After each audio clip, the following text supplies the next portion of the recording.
Bagaimana cara memilih handle yang bagus untuk channel YouTube kita? Jawabannya sangat mudah.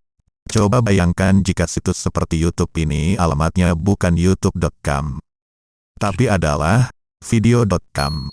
Artinya antara nama situs dengan alamat situsnya berbeda. Apa yang akan terjadi? Dan coba ingat lagi, ketika Anda pernah kesasar ke sebuah situs, misalnya situs Kompas.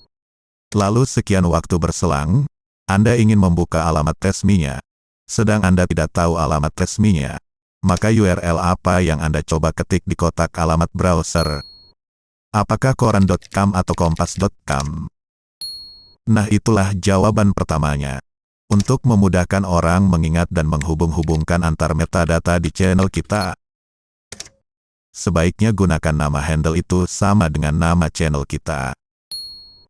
Kemudian yang kedua, dari sisi performa channel. Ketika orang mengetik nama channel kita di penelusuran YouTube, rupanya ada beberapa nama yang sama dengan nama channel kita, maka sistem akan meranking posisinya untuk ditampilkan. Maka indikator pertama yang digunakan sistem YouTube adalah handle channel yang sama dengan nama channelnya.